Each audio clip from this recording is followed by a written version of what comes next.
جمعية الدعوة والإرشاد وتوعية الجاليات بمحافظة بدر. الحمد لله رب العالمين والصلاة والسلام على أشرف الأنبياء والمرسلين نبينا وحبيبنا محمد وعلى آلہ وصحبہ اجمعین اما بعد. محترم سامعین کرام، قرآن مجید کے اندر اللہ تعالیٰ نے ہمارے پیارے پیغمبر علیہ الصلاۃ والسلام کو حکم دیا کہ والرجز فہجر، کہ اے پیغمبر پلیدگی کو چھوڑ دیجئے.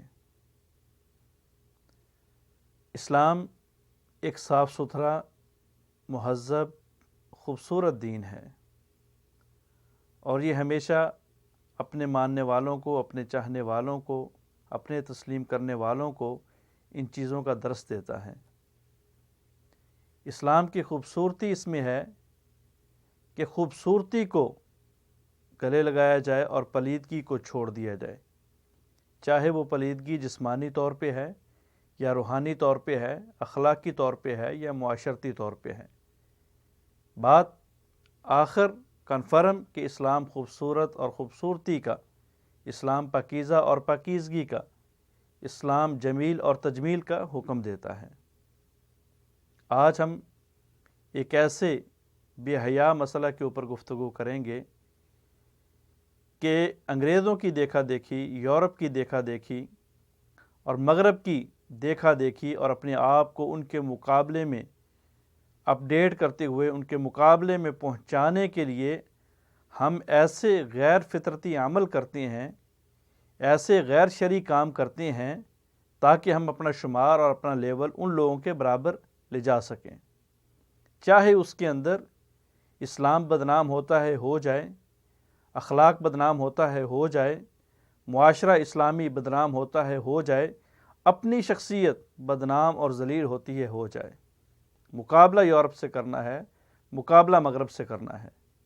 اور ہم ان چیزوں کے اندر مقابلہ کرنے جا رہے ہیں اور کرتے جا رہے ہیں کہ جن چیزوں میں اسلام نے ہمیں با حیا رہنے کا، با پردہ رہنے کا حکم دیا ہے. ہمارے آج کے موضوع، اس کا عنوان ہے کہ اورل سیکس. بیوی سے ملنا اور بیوی کا خامد سے ملنا یہ ایک فطرتی اور شرعی عمل ہے. اللہ تعالیٰ نے بیوی کو انسان کے لیے، مرد کے لیے راحت اور سکون کا سبب بنایا ہے.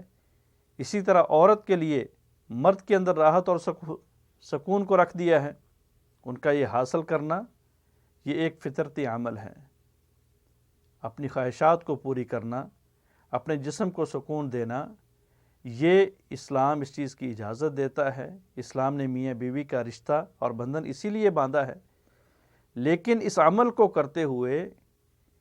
غیر فطرتی عمل کرنا اور غیر مہذب عمل کرنا یہ ایک مسلمان کی شریان شان نہیں ہے. آج سوشل میڈیا کے ذریعے یا گندی فحش فلموں کے ذریعے نوجوان نسل، مرد اور عورت، اس کام کی طرف جاری و ساری ہیں اور بڑی ہی تیز رفتاری کے ساتھ بڑھتے جا رہے ہیں کہ بیوی کو کھیتی سمجھ کے اور خاوند کو کھیتی سمجھ کے وہ دونوں کے دونوں ایک مسنون اور جائز راستے کو چھوڑ کے غیر جائز راستوں میں ڈسچارج ہو رہے ہیں. منہ کے اندر ڈسچارج ہو جانا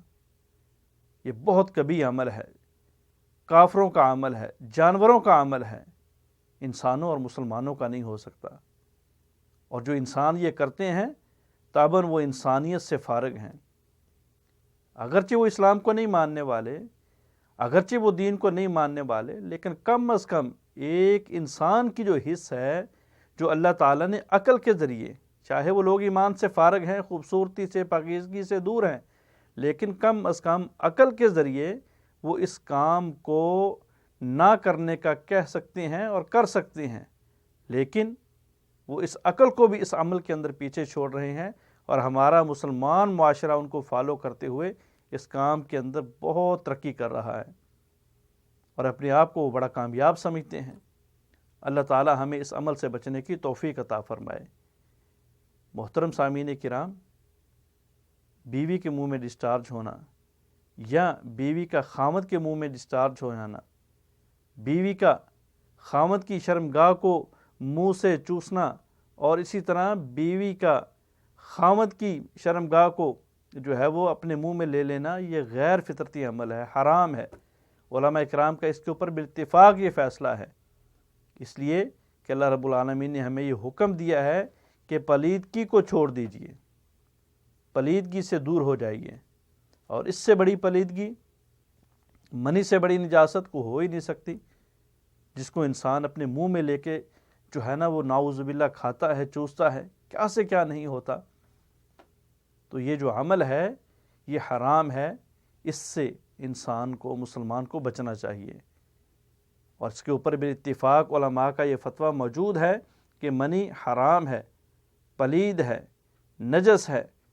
اور جس جسم پہ یہ لگ جائے وہ جسم بھی ناپاک پلید ہو جاتا ہے، اس کے اوپر غسل کرنا بھی اور اس کو دھونا بھی ضروری ہو جاتا ہے۔ جسم کے اوپر لگ جائے حرام ہے، چاہے جائے کہ انسان اس کو اس منہ میں ڈالے، اس منہ سے اس کو کھائے جس کے ذریعے قرآن پڑھتا ہے، جس کے ذریعے اللہ کا ذکر کرتا ہے، جس کے ذریعے نبی علیہ الصلوۃ والسلام پہ درود پڑھتا ہے۔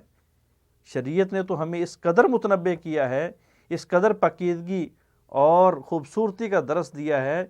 کہ جب بیوی ایام ماہواری میں ہو، وہ نجاست جو خفیہ ہے،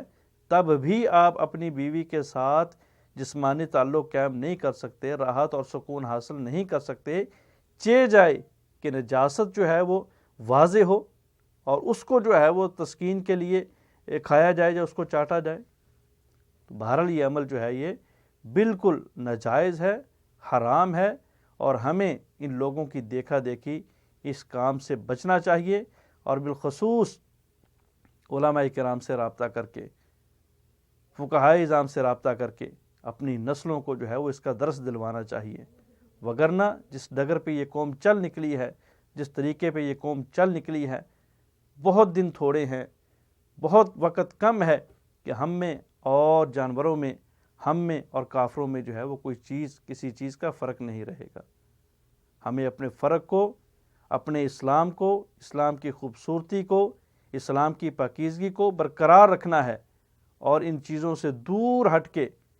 ان چیزوں سے جو ہے وہ پیچھے ہٹ کے اپنے آپ کو مسلمان اور اپنے آپ کو اسلام کا دل دادا اور پروانہ ظاہر کرنا ہے۔ تو یہ بیماری بڑی خطرناک بیماری ہے، اور شریعت سے ہٹ کے دنیا دار میڈیکل سائنسدانوں نے بھی اس کے بارے میں یہ آراء اور یہ تجاویز اور یہ شکایات لوگوں کے سامنے رکھی ہیں کہ اس کے ذریعے تباہ کن بیماریاں پیدا ہوتی ہیں۔ گلے کا کینسر اس کے ذریعے ہوتا ہے، جسم کے اندر جو ہے وہ سرطان اور کینسر کا پھیلاؤ اس جو ہے ناجائز اور کبھی عمل کے ذریعے ہوتا ہے۔ کم از کم ہم اگر شریعت سے نہیں وہ ماننے کے لیے تیار نہیں، شریعت کو فالو کرنے کے لیے تیار نہیں، تو کم از کم ہمیں ان لوگوں کی باتوں کا خیال کرنا چاہیے۔ کیوں اپنے آپ کو ہلاکت میں ہم ڈالے جا رہے ہیں؟ حالانکہ اس کام سے اللہ نے ہمیں منع کیا ہے کہ وَلَا تُلْقُوا بِأَيْدِيكُمْ إِلَى التَّهْلُكَةِ، لوگوں اپنے آپ کو ہلاکت میں نہ ڈالو۔ یہ ایک ایسا عمل ہے، ایسا کبھی عمل ہے جو ہمارے دین کو بھی برباد کرتا ہے، ہماری دنیا کو بھی برباد کرتا ہے، جو ہمارے مذہب کو بھی بدنام کرتا ہے اور ہمارے جسم کو بھی خراب کرتا ہے۔ اللہ ہمیں اس کبھی عمل سے بچنے کی توفیق عطا فرمائے۔ السلام علیکم ورحمۃ اللہ وبرکاتہ۔